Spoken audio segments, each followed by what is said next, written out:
Buenos días a todas y todas que nos acompañan hoy en el encuentro Cátedra Cinemateca. No podíamos dejar de cerrar estas 3 jornadas del encuentro Cátedra Cinemateca sin tener una invitada muy especial y en quien parte nos hemos inspirado también para hacer la propuesta temática de este encuentro. Eh, Estamos hablando de Leonor Arfush. Vamos a tener una charla magistral de ella que ha llamado Memoria, Testimonio, Autoficción, Narrativas de Infancia en Dictadura. La maestra Leonor dará una conferencia donde abordará en principio una reflexión teórica sobre la memoria, su dimensión autobiográfica y social y su particular condición ante acontecimientos traumáticos a partir de la experiencia argentina de la postdictadura. En ese devenir surge en algún momento el tiempo de los hijos, cuando se interrogan a través de las prácticas literarias y artísticas sobre el tiempo de sus padres, militantes, desaparecidos o exiliados, y asumen así una postura ética, estética y política. Se analizarán algunas de las obras significativas del cine de hijos de los últimos años. La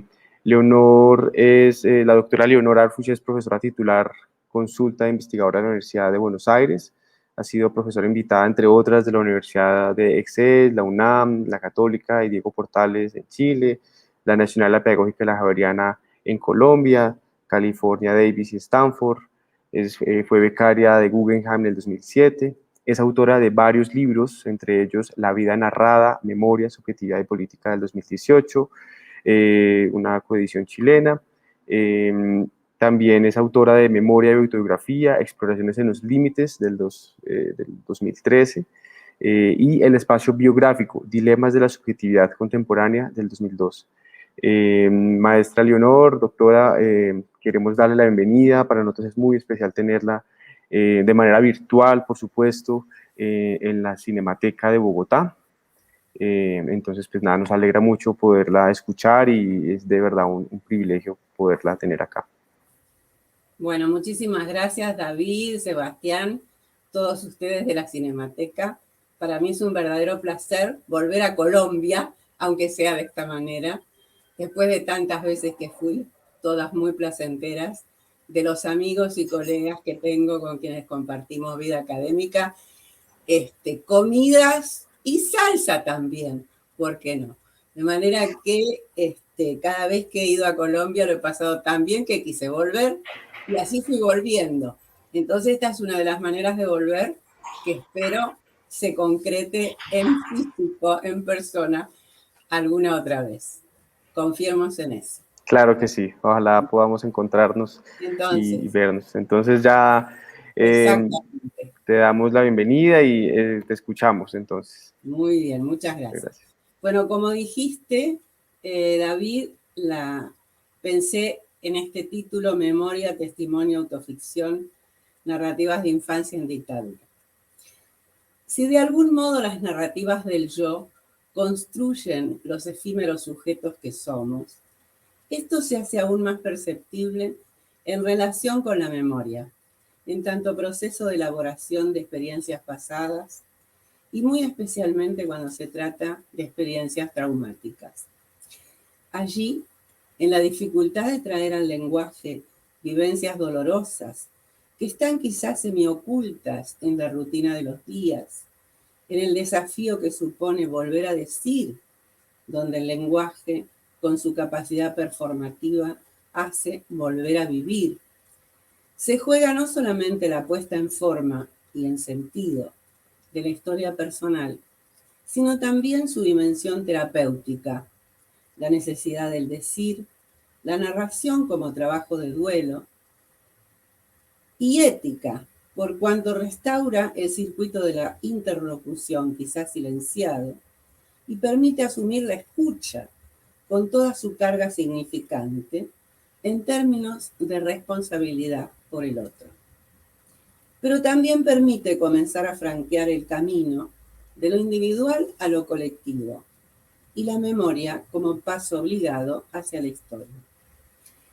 Ese largo camino del decir, esas temporalidades de la memoria, han caracterizado los procesos de elaboración de las postdictaduras, tanto en la Argentina como en Chile, con sus similitudes y diferencias. En la Argentina, en la primera etapa, luego del retorno a la democracia en 1983, es decir, ahí se hicieron las elecciones, el verdadero traspaso fue 1984, las narrativas fueron netamente testimoniales. La emergencia del horror en las voces de las víctimas, sobrevivientes, familiares, testigos y hasta represores, convocadas por una comisión de notables, que luego se transformaron en pruebas para el histórico juicio a las exjuntas militares en 1985, que las condenó a prisión, una experiencia única en América Latina, la mayor parte de ellos a perpetua. Fue sin duda el momento de las víctimas, donde el atributo inocentes se agregaba de suyo casi sin advertir su redundancia. Más tarde, con cautela, fueron apareciendo otros relatos que traían al ruedo la militancia, la prisión, la resistencia o el exilio, y alejaban la imagen de seres del común sin un fuerte compromiso político y existencial. Una característica destacable de estos relatos fue su impronta autobiográfica y testimonial. Relatos de vida, memorias, correspondencias, entrevistas, diarios de cárcel, recuerdos, confesiones, conversaciones. Con el tiempo, y sin perder el tono testimonial, fueron apareciendo formas diversas de autoficción, tanto en la escritura como en la imagen. Un género híbrido que juega con los anclajes biográficos, pero sin atenerse a una verdad referencial. Vino también la ficción lisayana, en la novela, el cine, el teatro, la televisión, así como una interesante experimentación en las artes visuales y performáticas.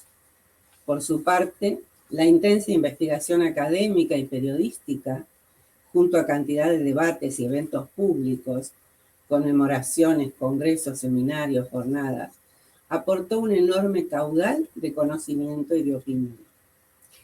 En esos géneros diversos, el recurso a la ficción se presentaba a menudo como incapaz de alejarse demasiado de lo testimonial, aún en obras sin pretensión autobiográfica, como si hablar de ese pasado todavía presente no fuera posible, sino recuperando, idealmente, las voces protagónicas en su inmediatez, en ese grado cero en el cual, como afirmaba Derrida, no hay testigo para el testigo.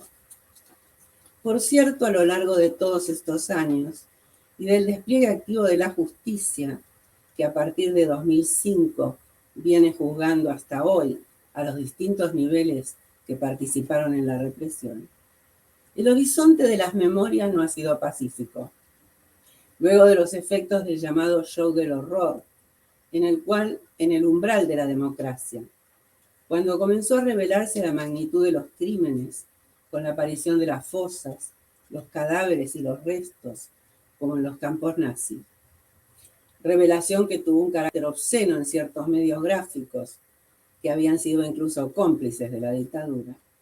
Se hizo manifiesta la famosa teoría de los dos demonios, que trazaba un paralelo entre violencia guerrillera y terrorismo de Estado. Quizá ese tipo de equivalencia se dio también con sus propias características en Colombia. En un tercer momento, esas memorias diversas convivieron con autocríticas, debates sobre la violencia política de los años 70, entre sus propios participantes, con una profusa investigación académica, una importante bibliografía, archivos de memoria en distintas ciudades que atesoran todo tipo de materiales, incluidos los archivos biográficos de las abuelas de Plaza de Mayo, vinieron construyendo con datos y objetos a su alcance para entregar a los nietos recuperados como una primera aproximación a la historia de sus padres. Yo volveré sobre este punto.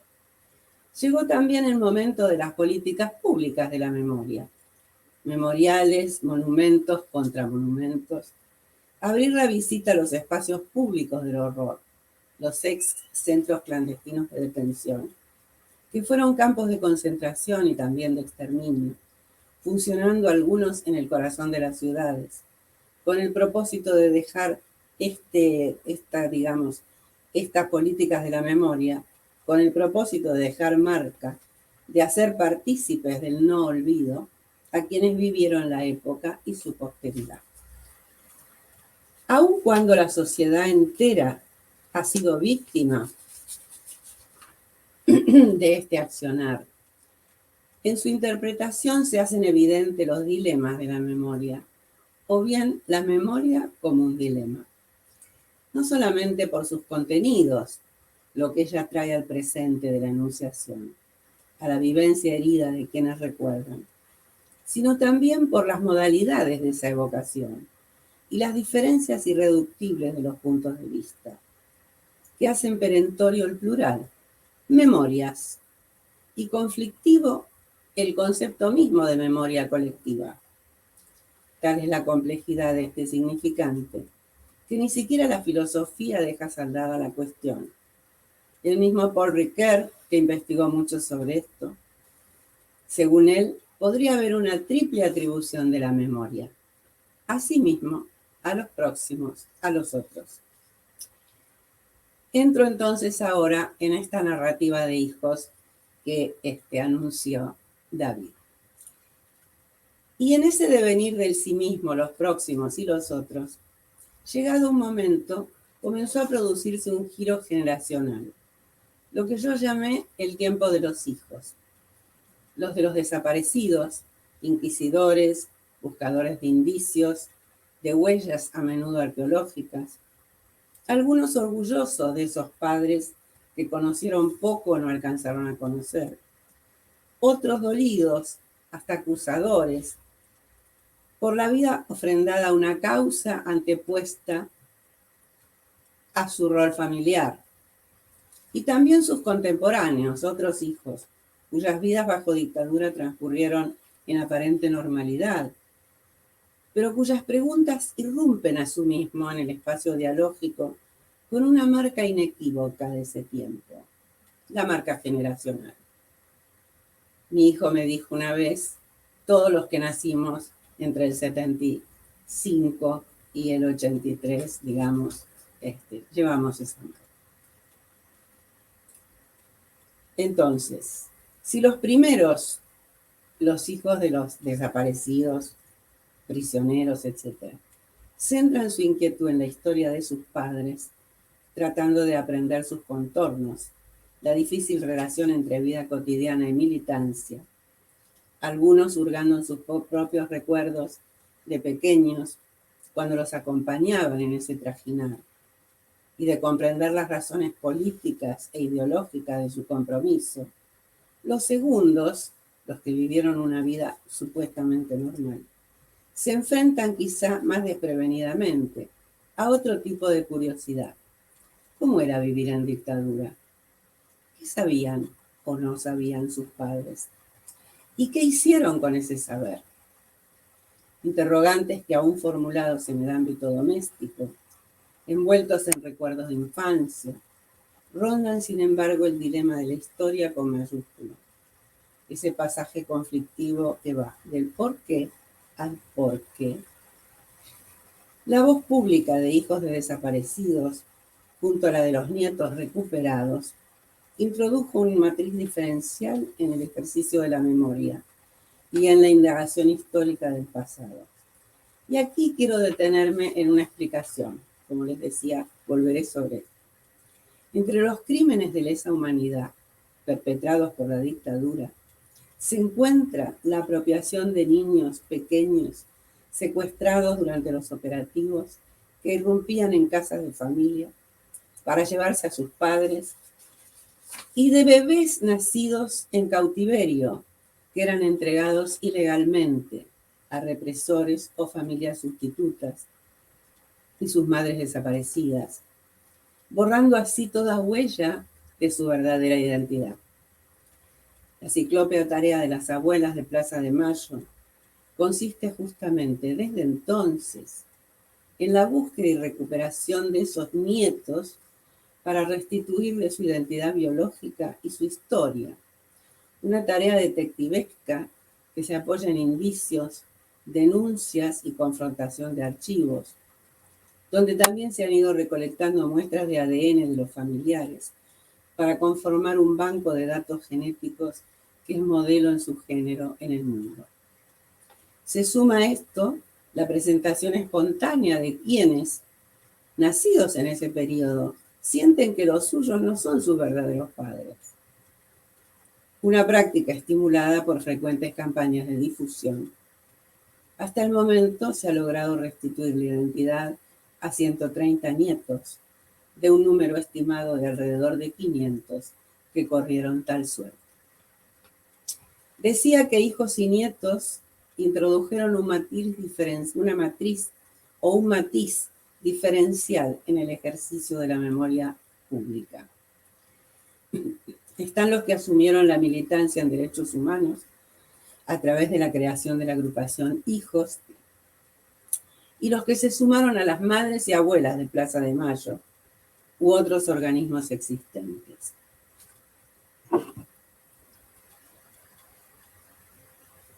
Mirando al sesgo, podríamos decir que en Argentina hay una matriz genealógica de la memoria. Madres y abuelas de Plaza de Mayo, que son un símbolo universal en la lucha por los derechos humanos, ya desde los primeros tiempos de la dictadura.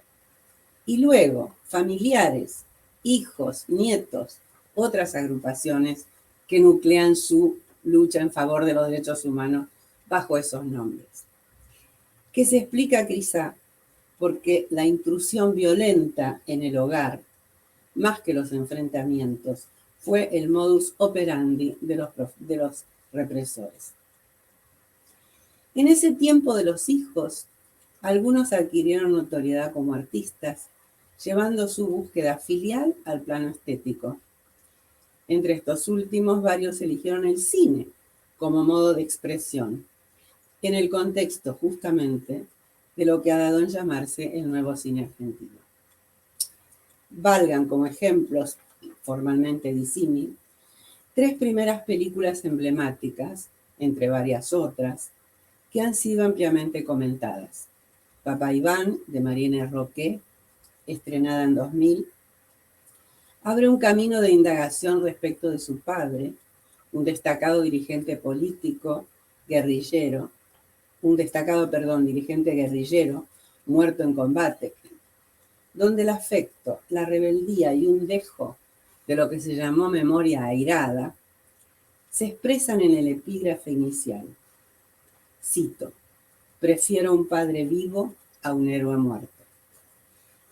Un film documental de formato más o menos clásico, con fotografías, diálogos, entrevistas, imágenes de archivo, retorno sobre lugares altamente simbólicos, la casa, la escuela, el barrio, donde se alternan la mirada de la niña y la adulta.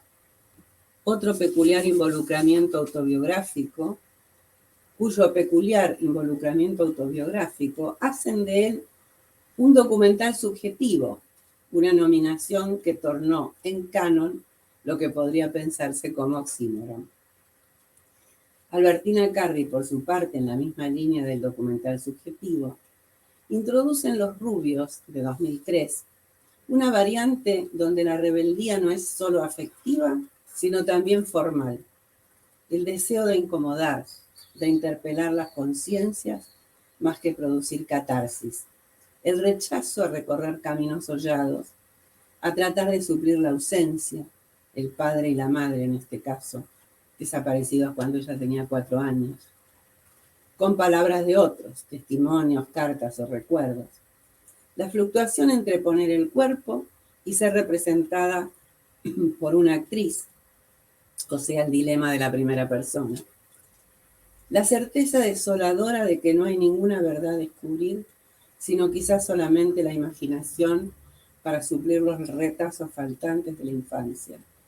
Y aquí el uso de los míticos muñequitos Playmobil, animados, jugando escenas profundamente conmovedoras de un hogar feliz. Y también esa otra escena, donde la desaparición se produce por un plato volador que desciende sobre los padres mientras viajan en auto.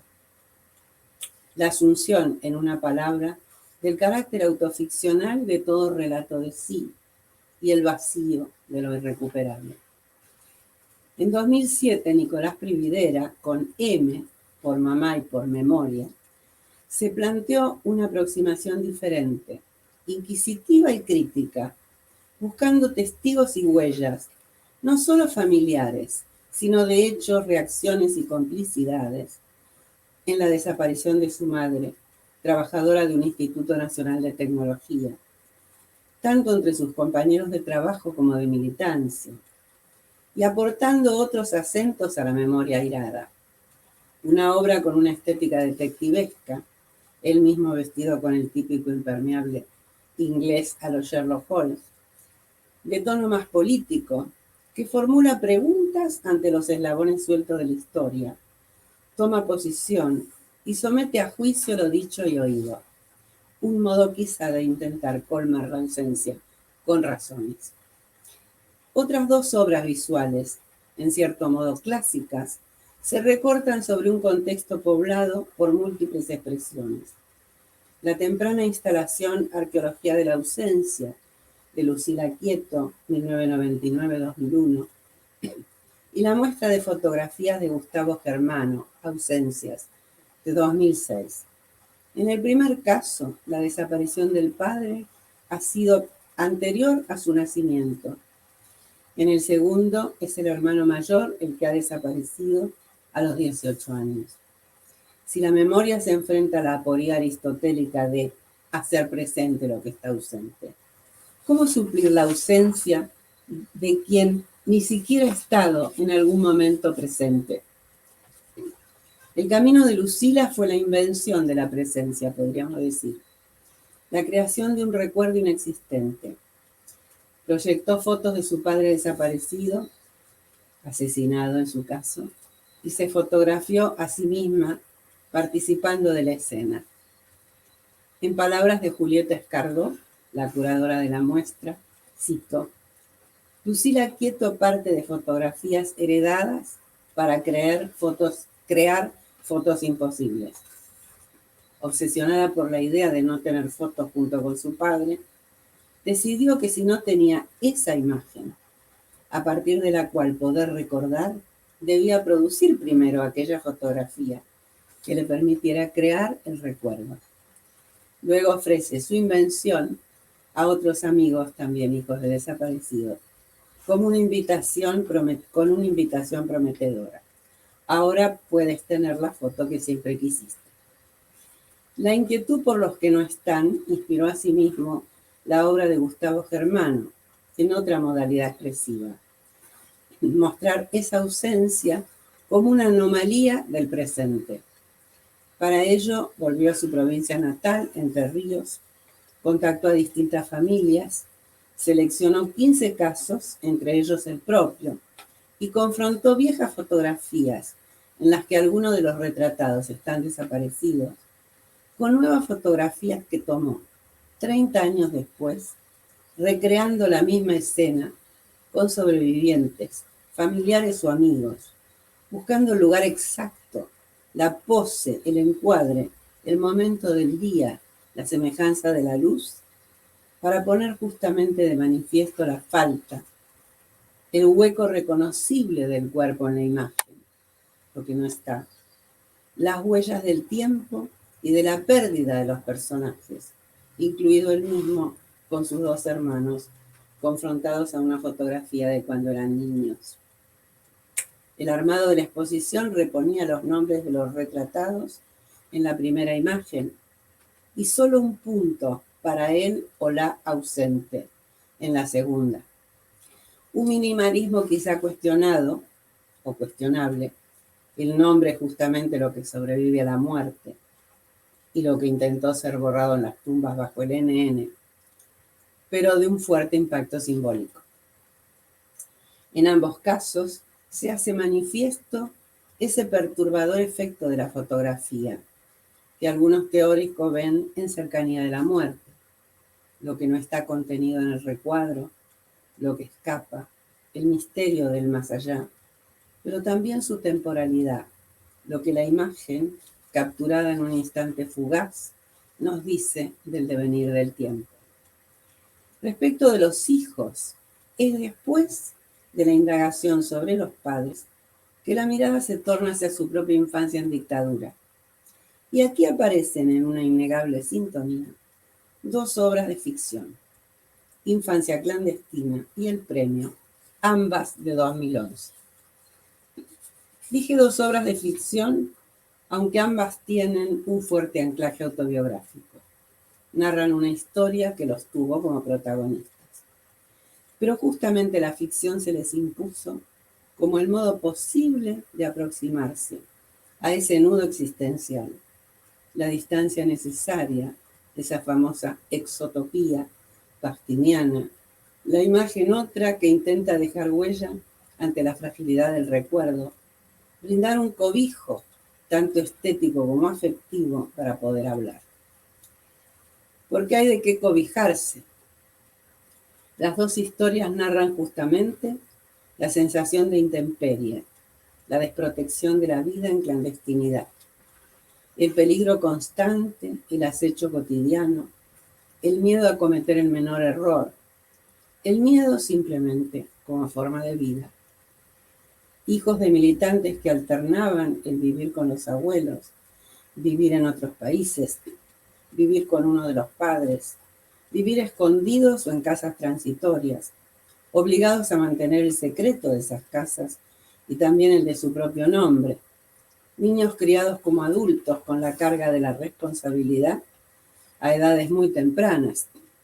Niños enfrentados al uso de las armas y a las noticias de muerte o desaparición. Una experiencia de maternidades y paternidades fuera de lo común que ha sido abordada críticamente desde diversas perspectivas, pero que no es el caso analizar aquí. Me interesa más bien el trabajo de la ficción desde la mirada de quienes tienen hoy la edad aproximada de sus padres o madres y habitan un mundo radicalmente diferente. La talla del lenguaje, podríamos decir, incluyendo por cierto la imagen, que nos pone en sintonía con la vivencia de sus personajes. Juan, el protagonista de la infancia clandestina, a quien sus padres cambian el nombre por el de Ernesto cuando regresan del exilio para la contraofensiva decretada por Montoneros en 1979. O sea, la dirección de Montoneros decreta que aquellos que están exiliados vuelvan para una supuesta contraofensiva. Entonces retornan al país cantidad de militantes de forma clandestina que se habían exiliado para dar batalla, supuestamente, donde la feroz represión cobró, por el contrario, gran cantidad de víctimas.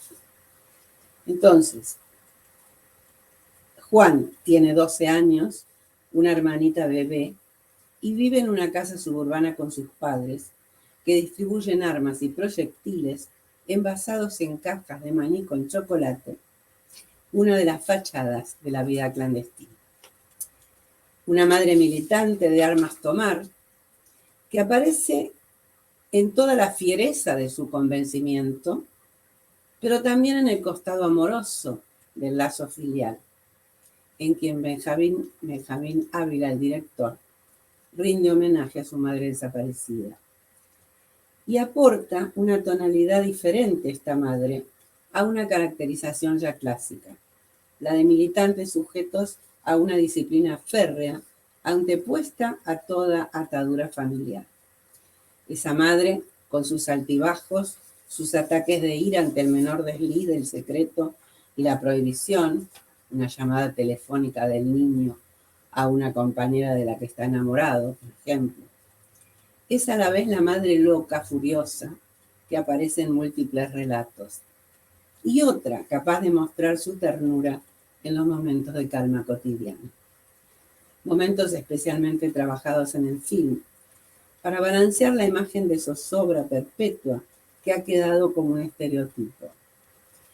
Es una película sobre el amor, dirá el director, que intenta, cito, esquivar la idealización o el juicio, encontrar un lugar justo de respeto y libertad, una exacta valoración de lo que fue, a su juicio, la última generación lírica. Fin de cita. Preguntado sobre el lugar de este filme en su obra, responderá, quizá inadvertidamente, con un performativo explícito. Siempre supe que algún día iba a hacer mi infancia. He aquí el performativo. Y la hizo verdaderamente. Un enunciado que puede tomarse a carta cabal. Una escena contrastante es la de El Premio, un film de Paula Markovich, donde el silencio parece imponerse a todo acontecer y la imagen nos enfrenta a un paisaje de invierno desolado, una playa desierta donde Cecilia, una niña de 7 años, vive con su madre en una casilla donde se guardan sombrillas y reposeras herrumbradas, con un mar encrespado a sus pies y un viento persistente que adquiere por momentos un rol protagónico. Casi no hay palabras entre madre e hija. En una escena de despojo, unos pocos enseres indispensables para la supervivencia y un corte rotundo con el exterior. De a poco se advierte que el silencio traduce el ocultamiento, la huida de un peligro que ya se ha cobrado la vida de un familiar. Un padre ausente, del que no se sabe siquiera si está vivo, y la interdicción de hablar, de contar, de revelar la verdadera identidad cuando la niña comienza a ir a la escuela y sobrevienen las preguntas lógicas. ¿Qué hace tu papá? ¿Dónde está? ¿Cómo se llama? A diferencia de la madre de Juan, que maneja armas, la de Cecilia solo arma pequeñas esculturas con caracoles, cuya inutilidad traduce el tiempo muerto, la soledad, el simple pasar. Una madre cuya depresión le impide incluso ocuparse de las cosas más elementales de su hija y que alterna el silencio con la ira ante cada infracción a la regla, que también aquí hay que hacerse perdonar. Un nudo narrativo se centra en el premio que gana Cecilia por una composición escrita para un concurso organizado por los militares que debe ir a recibir al colegio de manos de ellos en un acto especial. Hecho que resulta insoportable para la madre y pone en tensión la presencia misma de ambas en el lugar. La niña triunfa finalmente, en rebeldía con su madre, y va a recibir el premio en una escena tensa, a la vez emotiva y política. Cecilia juega en la playa con su amiga y compañera de aula, y más allá de tratar de escapar a la persecución física de la amiga, corriendo en las escondidas, trata de escapar también a las preguntas insistentes sobre su familia, fabulando respuestas increíbles. Un juego de escondidas que también se manifiesta sintomáticamente. Tengamos en cuenta que es el juego donde los niños ponen en evidencia las perturbaciones de su subjetividad. Cuando entierra en la arena un cuaderno de clases, como su madre enterró algunos libros en los restos abandonados de una construcción. Esa infancia común, abrumada por la carga del secreto y del lenguaje fuera de edad, sometida a exigencias imposibles y conductas punibles. En las dos ficciones los niños tienen que hacerse perdonar el portarse mal, es decir, haber infringido las normas de seguridad secreto. Y pone en escena también, de modo contrastivo, semejanzas y diferencias en los personajes de las madres. Los padres están ausentes o en un rol definido más bien por su responsabilidad en la organización, como en la infancia clandestina. No es irrelevante la cuestión por cuanto a la decisión de continuar viviendo con los hijos y llevarlos incluso a alguna de sus actividades, a sabiendas de los riesgos que corrían, es uno de los aspectos que ha suscitado las mayores críticas en cuanto a la militancia clandestina. Una escena nodal de infancia clandestina muestra justamente la tensión dramática entre la madre y la abuela, que pide por favor que le permitan hacerse cargo de los niños en la elemental lógica del sentido común, ante el peligro inminente de ser víctima de la represión. Por el contrario, el personaje de la madre del premio es quizá pionero en cuanto a mostrar la antítesis de un perfil heroico: la depresión, la desolación en la que transcurrieron muchas vidas, en las distintas variables del exilio interior, sin que se vislumbrara la posibilidad de una salida. Benjamín Ávila, al hablar de su retorno ficcional de infancia, enfatiza el tratar de entender el lugar del otro, el por qué nos hicieron esto, aludiendo en particular al infausto desenlace de su película, en el cual la casa es asaltada, los moradores resisten ante los ojos espantados de Juan detrás de su escondite. La estructura del cómic, que juega acá el mismo papel de los muñequitos Playmobil en Los Rubios, pone en escena la violencia, lo intratable.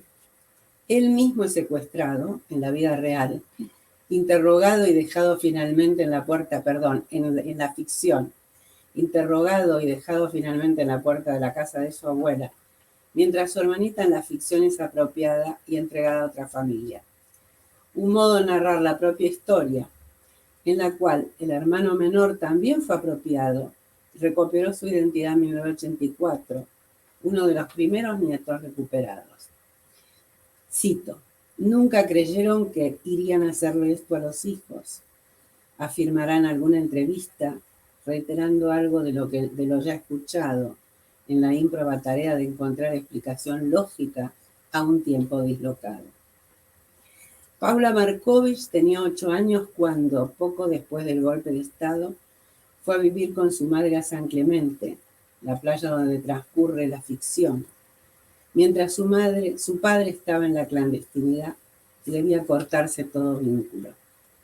La película muestra justamente la dificultad de sostener relaciones normales con el entorno, la maestra, la escuela, los compañeros, el ámbito barrial, cuando se vive en incilio, un significante acuñado para señalar el exilio interior. Y aún quienes estaban apartados de la militancia corrían igualmente peligro.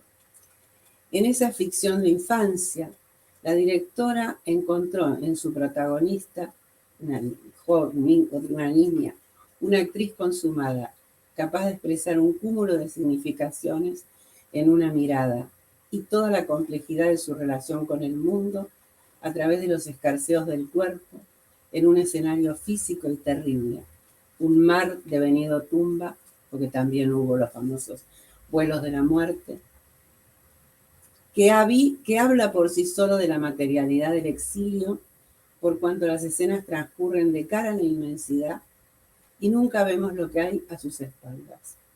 Es muy significativo que la autora, emigrada a México con su madre varios años después, haya elegido para su primer largometraje, premiado con el Oso de Plata en la Berlinale de 2011, en representación de ese país, México, una ficción autobiográfica rodeada en la Argentina. Más allá del valor intrínseco de estas obras, los dos films, ambas óperas primas como largometrajes, están muy bien logradas, cada uno en su género. Infancia es una producción que apunta a circuitos de gran público, mientras que El Premio es una película de autor, atenta al proceso de su realización y a los circuitos escogidos para su promoción. Lo que me interesa aquí, en una lectura sintomática, es la temporalidad de su emergencia, ese estado de memoria que traducen y el modo en que cada una pone en escena algo de lo cual poco se había hablado hasta entonces: la vida cotidiana en dictadura, no solo la de esos personajes arrastrados por una locura revolucionaria, sino también ese trasfondo, locura entre paréntesis, sino también entre paréntesis, no entre comillas, ese trasfondo que involucró a la sociedad entera, quizá inadvertidamente para algunos, y que acompañó como una sombra la normalidad en un estado de excepción. En primer lugar, la convivencia bajo un mismo techo del arsenal y la vida familiar, la trama de vigilancia, engaño y secreto que envuelve la cotidianidad de la militancia bajo la amenaza represiva del Estado, no habían sido abordadas hasta ese momento, ni después, del modo en que lo hace Infancia Clandestina, desde los ojos de la infancia y desde la propia experiencia. Un tema espinoso, quizá poco conocido por vastos sectores, en especial ese gran público al cual apunta la película, que no por ello atenúa su valor político, el que sea para el gran público. El impacto en la audiencia, conmovida hasta las lágrimas a la salida del cine, muestra efectivamente una capilaridad en la recepción que quizá no existía años atrás, y también, una vez más, la potencialidad de la ficción para aportar a la elaboración colectiva de las memorias del pasado. El premio, premiada en varios festivales, con muy buena recepción del público en distintos países, recién se ofreció en una sesión de preestreno en Argentina en el ámbito del Museo de la Memoria. Por eso hablaba de dos circuitos diferentes de circulación y de lo importante cada uno en lo suyo en este aporte en la construcción de esta memoria pública. Por otra parte, la normalidad suponía, entre otras cosas, el disciplinamiento de la vida cotidiana y de la infancia desde la escuela. Cada una a su manera, las dos ficciones dan cuenta de ello. La escuela como un lugar clave en el afianzamiento del proyecto cultural de la dictadura, que también lo tenía, que era más sólido de lo que podía pensarse. Sobre ese proyecto y su relevancia en la escala de las transformaciones que el llamado proceso de reorganización nacional, así se llamaba la dictadura, se sentía llamado a realizar, da cuenta un estudio de Paula Gittelman de 2006 sobre la revista Villiquen, material de apoyo escolar y entretenimiento durante generaciones. Fue fundada en 1919 y no sé si continúa saliendo hoy con su frecuencia semanal. Un estudio que muestra la profunda complicidad de ese medio con los objetivos de la dictadura en cuanto a la instauración de un orden unívoco de valores basados en la obediencia, el respeto a la tradición, la autoridad y la disciplina. Se despliega así el ideal de un mundo regulado, sin conflictos, la exaltación de la técnica y la modernización, afines a las prácticas neoliberales en curso, y en un rango no menor, la representación de las fuerzas militares en roles abnegados de ayuda y defensa de los intereses nacionales y de la soberanía. Cito un párrafo de este libro, este libro que fue tesis de maestría de Paula Gittelman. Cito: los militares de Villiquen, afirma la autora, premian a los alumnos, como nos lo muestra el premio. Ser tiernos y obedientes no les impide ser al mismo tiempo valientes, sacrificados y viriles. Prestan su colaboración en campos que no son los propios, siempre pensando en el beneficio común. Fin de cita. Vamos hacia el final. En un tercer momento, podríamos decir, el tema del exilio se incorpora a los trabajos de la memoria. Los dos filmes que he elegido para analizar, El edificio de los chilenos, de Macarena Aguiló, y La guardería, de Virginia Croatto, el primero 2010, el segundo 2016, abordan el mismo tema: la tremenda decisión de militantes de organizaciones armadas, tanto en Chile, el MIR, como en la Argentina, Montoneros, de retornar a sus países a fines de los años 70, la famosa contraofensiva en Argentina, para enfrentar a las respectivas dictaduras, dejando a sus hijos en Cuba a cargo de padres sociales, para protegerlos de los avatares de una lucha que terminó siendo, sobre todo para los argentinos, devastadora. Ambas autoras experimentaron ese estado límite del exilio de la infancia, aunque sus caminos no se cruzaron en la emblemática isla, y decidieron, quizá a la misma edad que tenían entonces sus padres, narrar su historia con el aparato estético del cine esta es una definición de Ott, el más apropiado quizá para restaurar en imágenes el tiempo histórico, a la vez pasado y presente, con un fuerte efecto de autenticidad. Macarena Aguiló nació en Chile en 1971. Tenía 9 años cuando, después de estar un tiempo en París con su madre, militante del MIR, esta decide volver a Chile, dejándola al cuidado de compañeros especialmente elegidos para ser padres sociales. Le explica que no puede llevarla con ella, que va a estar con otros niños en un proyecto de vida comunitaria, el proyecto Hogares, que formarán una gran familia. El film es un documental autobiográfico o subjetivo, donde la presencia de la autora se instala desde el comienzo y su cálida voz acompaña el relato, que traza una gran parábola, desde las fugaces imágenes parisinas que dan cuenta de un corto tiempo allí, a la reunión de los niños en Bélgica, previa a la partida a La Habana, el transcurrir de la vida en la isla, a donde la cámara vuelve hoy, trayéndonos la fachada deslucida de lo que siempre será, según sus vecinos, el edificio de los chilenos, y la acuciante interrogación sobre las consecuencias de ese pasado en las subjetividades y en la perspectiva histórica. Viejos registros fílmicos de audio, fotografías, imágenes actuales y dibujos de animación y entrevistas se articulan en una armónica modulación de tiempo y espacio, donde las cartas en el completo archivo que la autora conservó milagrosamente, también aquí van tejiendo la trama del afecto en sus detalles cotidianos, mientras la separación se justifica, sobre todo en el énfasis materno, por los ideales de hacer un país mejor para nuestros hijos.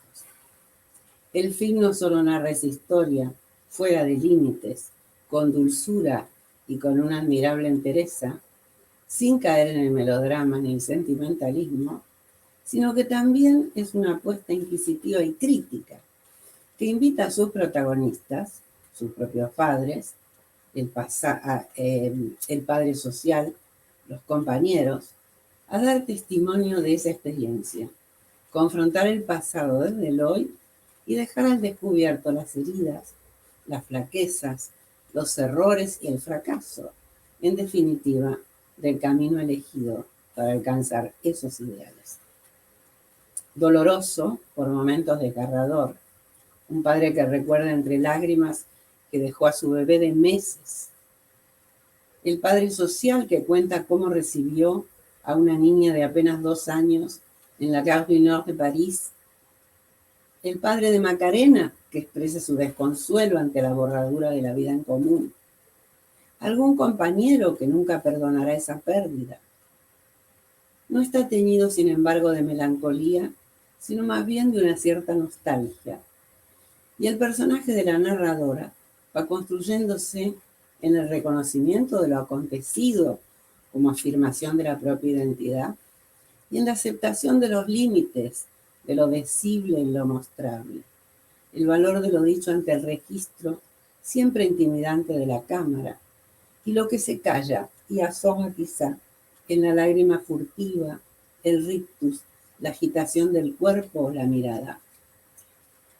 En otro tono, La guardería de Virginia Croatto se centra sobre todo en el testimonio de los compañeros con quienes compartió la experiencia de vivir en Cuba, aunque en su caso tuvo la fortuna de que su madre fuera una de las madres sociales a cargo.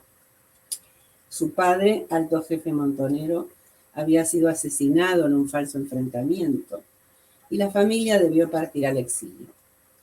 El film se abre sobre esos testimonios que van y vienen, puntuando la temporalidad del relato, que evoca a grandes rasgos la conformación del grupo, unos 30 niños de 6 meses a 10 años. Un horror pensarlo así desde el hoy. La vida cotidiana, los juegos, la relación entre ellos. Alguna anécdota memorable. A diferencia del film chileno, los entrevistados responden casi en cámara fija, sin relación con los lugares de vivienda o trabajo. No sabemos de ellos más que las impresiones y recuerdos que evocan, y sus intervenciones reiteradas trazan un arco donde asoma apenas en alguna palabra o gesto la carga traumática de esa experiencia. La cámara retorna también a la isla y enhebra bellas imágenes en el relato, espaciando la voz de los entrevistados. Pese al tono contenido de las intervenciones, el dolor contenido, podríamos decir, no deja de asomar la realidad política de aquel tiempo, que significó la muerte para la mayor parte de los militantes que regresaron a Argentina. Surge así la evocación de los juegos, en esa increíble naturalización de la infancia. Jugar a ser militantes, juegos de morir, donde la figura del desaparecido es reemplazada por la caída, caer en manos de las fuerzas represivas, y donde la noticia de la muerte o desaparición de los padres forma parte de la rutina cotidiana. Un niño puede decir frente al comentario sobre su padre que hace un compañero, se va a morir como el mío. Y otros quieren inventar una máquina que devuelva la vida. Las cartas tejen también aquí lazos de relación, quizá más inestables, aunque no hay personalización de ellas. Llevados a evocar ese tiempo, los entrevistados vacilan entre sueño y realidad. Para algunos fue un lugar de aventura, otros lo asocian a un parque de diversiones.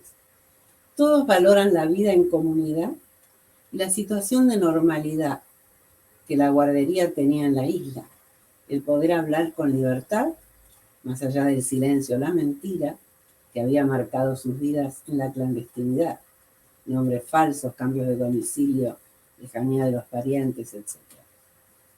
Hacia el final, los entrevistados se reúnen a almorzar con sus hijos un día soleado, donde también afloran los buenos momentos compartidos. Allí recién se tienen imágenes de la autora, quien no aparece en ningún momento en el film. Imagen idílica que deja en suspenso preguntas, vivencias, sensaciones, afecciones, que quizá no tuvieron expresión. Como si la consigna hubiera sido dejar a un lado la carga traumática de ese exilio de la infancia, quizá repitiendo el viejo gesto de manera inconsciente. No hablar, no contar, no revelar los claroscuros de una experiencia que ha dejado sin duda profunda huella en las subjetividades. Por su parte, Macarena también reconstruye el territorio de la infancia con sus objetos emblemáticos, cartas, dibujos, fotografías. Entre la nostalgia de ese tiempo y la suspensión de la vida familiar que supuso la estadía en Cuba, confrontada con un presente que no puede simplemente transcurrir en el silencio o el olvido. La cámara enlaza sabiamente los dos puntos emblemáticos del exilio, La Habana y Santiago de Chile, con su luz diversa y el ritmo de su actualidad. El mar como límite y lejanía, imposible de abordar, y también amenaza, miedo al naufragio, como lo muestran aún hoy conmovedores dibujos de animación de uno de sus compañeros artistas que la recibe en su taller. Preguntas acuciantes, búsquedas de por qué, indagaciones sobre la subjetividad militante de aquel tiempo y todavía hoy, hacen de este film, que recibió varios premios en distintos festivales, la obra más política de las que he analizado, en tanto va más allá de un ejercicio terapéutico para dar testimonio y permitir hablar. Varios hijos reconocen no haber podido hacerlo con sus padres, y para plantear con osadía la ríspida relación entre ética y política. La guardería se asoma a las impresiones y recuerdos del grupo al cual perteneció la autora, en el modo clásico del testimonio. Sí, creí que había traspapelado. En el modo clásico del testimonio, pero sin profundizar en las historias singulares. No sabemos qué ha ocurrido con sus padres ni quiénes son ellos en su vida de hoy. Esa distancia se acentúa ante la falta de preguntas, quizá más cuestionadoras, sobre la experiencia en profundidad. Y no hay tampoco evaluación política, como sí apareció nítidamente en las obras de hijos de desaparecidos que las precedieron. Es verdad que quizás sobre este film pese la dificultad de hablar del exilio en la Argentina, dada la infausta suerte de quienes obedecieron la orden de volver, mientras otros se quedaron afuera. Culpa por haber sobrevivido, sospecha de quienes afrontaron los riesgos de seguir viviendo en el país. El hecho es que la problemática del exilio llega en tercer lugar, podríamos decir, en el devenir de las memorias, después de los relatos de las víctimas, de la militancia, de los otros hijos. Como si debiera transcurrir mayor tiempo para dar cabida a esa experiencia de destierro. Y particularmente el proyecto de la guardería, el dejar los hijos a cargo de otros padres, fue quizá uno de los aspectos más cuestionados en el registro del sentido común. Difícil comprender, fuera de su contexto, que la militancia se anteponga de tal modo a la institución familiar. Finalmente, podríamos decir que el género discursivo, perdón, acá, sí, perdón, tengo que ir a, acá se apareció un párrafo que no estaba contenido. A ver. Sí. Acá hay el final que voy retomando algunos aspectos anteriores. Se interpuso un párrafo. Entonces, le puse al final, a este final que sigue, al párrafo que termina con la institución familiar, le puse este título, colofón. Para cerrar mi conferencia quería retomar algunos aspectos. En primer lugar, mi selección de obras para analizar aquí se recorta sobre un espacio casi inabarcable de muchas otras, algunas de las cuales, artísticas, performáticas y literarias, también he abordado. Y si bien todo corpus es de alguna manera arbitrario, este responde a algunas coordenadas. Primeros filmes, diferencias de estilo, abordajes de vida cotidiana, experiencias de infancia en el exilio. En este diálogo con nuevas voces, lo autobiográfico sigue siendo prioritario, aunque adquiere obligadamente otros acentos. Ya no se trata de dar cuenta de la experiencia del pasado en términos de la más rotunda presencia, el cuerpo propio sometido a tortura, vejación, persecución. Se trata justamente de hacer presente la ausencia como dato esencial de la identidad, de hacer de la afirmación pública de la filiación como búsqueda incierta, como protesta o como rebeldía, un gesto político. Más allá de las coordenadas de la coyuntura política, que también están presentes, es la cualidad del ser común de esos padres la que aparece a menudo enfatizada. Los rasgos de carácter, los sueños, proyectos e ilusiones de quienes tenían en aquel tiempo su misma edad o eran incluso más jóvenes. En ese sentido, la voz de los hijos es a la vez memoria proyectiva e interpretación del pasado, pero con un fuerte anclaje en el presente, donde el trabajo de duelo, al que aporta la creación artística, parece ganar terreno a la melancolía. Esa desarticulación de los vínculos familiares, esa intrusión en el corazón del hogar, llevada a un extremo trágico con la apropiación de los hijos, una fisura irreparable en la vivencia colectiva de la identidad, es lo que hace determinante en esta historia el peso de las genealogías al que nos referimos antes. Perder padre y madre repentinamente, como en tantos casos, quedar en la intemperie afectiva, explicativa, sino material, no es algo tan corriente cuando afuera, en la ciudad, en el mundo circundante, todo parece un devenir normal. No hay pilas de escombros como en los bombardeos de la guerra, ni una población sitiada, ni una catástrofe natural. Por eso tal vez no sea tan sencillo para esos hijos deslindar el reconocimiento, la convicción de las ideas y la valentía para defenderlas de la infausta suerte corrida por los padres. O dicho de otro modo, hacer primar el perfil combativo de la figura del o la militante, que emerge nítida en muchos relatos de sobrevivientes, por sobre la falta de un miembro irreemplazable de la trama familiar. Esta selección también permite ver en la similitud de las situaciones, la pérdida, la ausencia, sus singularidades, aquello que nunca debe escapar a la mirada del analista. Y a este respeto por la singularidad se une el concepto de delicadeza, que Roland Barthes evoca con la imagen de Até, la diosa del extravío, cuyo pie es alado y apenas toca el piso. Delicadeza en la escucha y también en el trabajo con la palabra género. Finalmente, podríamos decir que el género discursivo, genre, y género, gender, se articulan en estas obras de manera singular.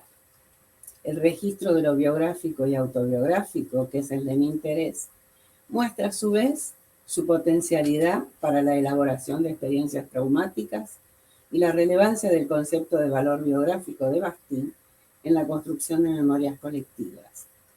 Esto respecto a los géneros discursivos. En cuanto al género gender, y sin ningún esencialismo respecto de una supuesta escritura femenina, las obras de las narradoras analizadas, cabe decir que en una evocación, digamos, en un análisis de estas evocaciones, las mujeres triunfan sin duda, es decir, son muchas más las que se han dedicado a este tipo de abordajes que los varones. Las obras de las narradoras analizadas comparten el despliegue de una subjetividad atenta a las pequeñas cosas, a las vibraciones de la sensibilidad, a los tonos y registros de las voces en juego, a los ámbitos en los que se recortan las palabras, a los modos de decir y de escuchar, en definitiva, de traer al presente el pasado.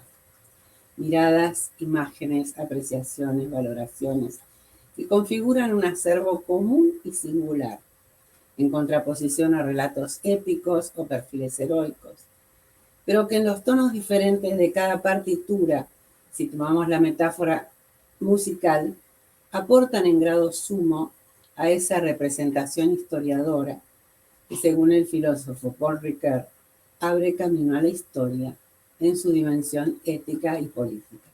Muchas gracias.